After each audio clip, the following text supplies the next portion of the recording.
Salut, j'espère que vous allez bien. C'est la Duchesse. Ce soir, je vais vous parler d'une situation actuelle. Des erreurs que la plupart des hommes font sans se rendre compte. C'est-à-dire, tu maries ta femme et tu la ramènes vivre en grande famille. Moi, je trouve que c'est une erreur. Parce que la vie en grande famille, c'est pas simple. Premièrement, la femme doit accepter tout le monde dans la maison.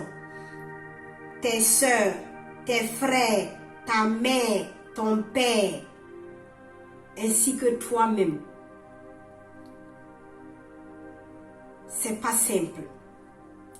Donc, moi je trouve que si elle a accepté venir, c'est qu'elle est venue par amour pour toi. Oui.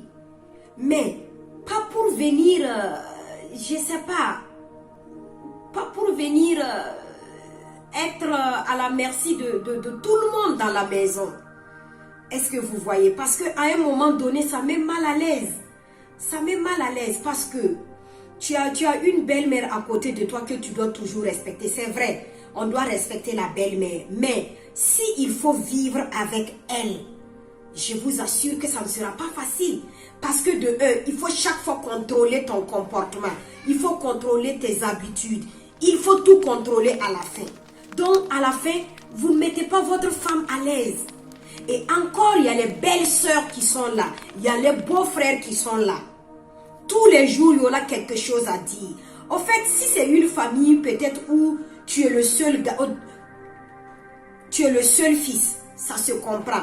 Là, peut-être tu peux dire que non, je ne vais pas quitter la famille, vu que il y a mon père, il y a ma mère, je ne vais pas quitter la famille. Donc, la femme veut venir, la femme peut venir, vous allez vivre ensemble. Mais, si c'est le contraire, s'il y a au moins 6 frères, 4 sœurs, vous voyez comment ça devient? À ce moment, ça devient invivable. Parce que même, tu ne peux pas, en fait, c'est comme on le dit, chacun a ses humeurs. Donc, il y a des jours, tu vas te lever, peut-être que tu n'es pas de bonne humeur, mais les gens vont ressentir ça.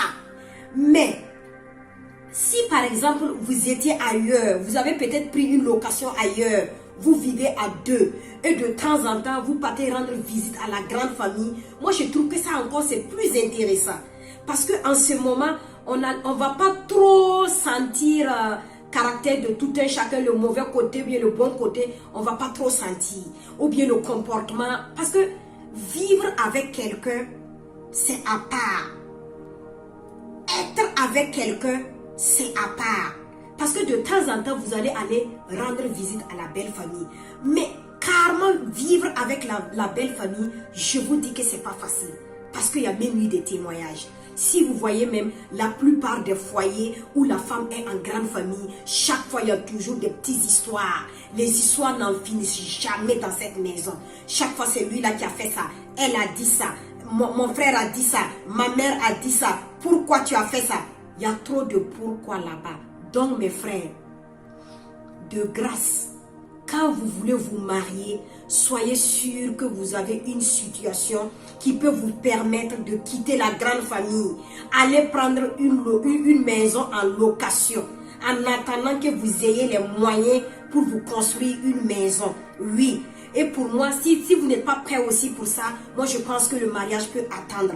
Vous pouvez vous aimer, oui.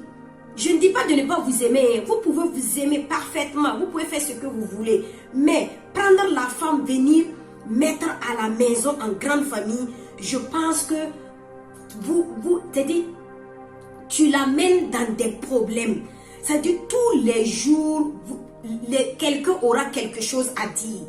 Et encore, elle n'a pas son intimité. Ça, c'est un. Deuxièmement, elle ne peut même pas te séduire comme il se doit. Parce qu'il faut toujours contrôler. Il faut toujours regarder à gauche, à droite, s'il n'y a pas quelqu'un. Tu vois. Et puis, les jugements. Tu as peur des jugements. Tu as peur de ce que l'autre... En fait, il y a trop de choses. Et souvent, même, tu veux faire des petits plats. Tu vois, pour surprendre ton mari. Tout ça, c'est dit, quand ça devient comme ça, C'est embêtant, tu ne peux pas le faire. Parce que par exemple, si tu le fais, et puis par exemple, une de tes belles se rentre dans la cuisine. Ah ma chérie, moi aussi je vais manger un peu. Tu vois, tu es embarrassé. C'est difficile. Pourtant, toi tu avais fait personnellement pour ton chéri. Tu n'as pas fait pour tout le monde. Est-ce que vous voyez? C'est un petit truc comme ça. Donc, je tenais à parler, à vous raconter un peu ça, pour mettre en garde aux hommes. Vous savez que vous n'êtes pas prêts. Sur le plan loyer, machin, s'il vous plaît, de grâce, n'engagez pas. N'engagez pas le mariage. Non, non, non. Laissez. Quand vous allez avoir une maison ailleurs, vous sortez tranquillement avec votre femme et puis vous faites votre mariage. Moi, je trouve que c'est nettement. Et de temps en temps, vous allez aller regarder la belle famille. Mais attention, je ne dis pas de ne pas aimer la belle famille. De grâce, c'est pas ce que j'ai dit. Vous pouvez aimer la belle famille, fréquenter la belle famille, mais vivre avec la belle famille. J'insiste, je dis bien vivre. C'est vivre avec la grande famille qui ne sera pas facile. Mais tu peux toujours fréquenter la grande famille. Donc, c'est deux choses différentes. Ok. Donc, je pense que je me suis fait comprendre. Et merci beaucoup. Bonne soirée.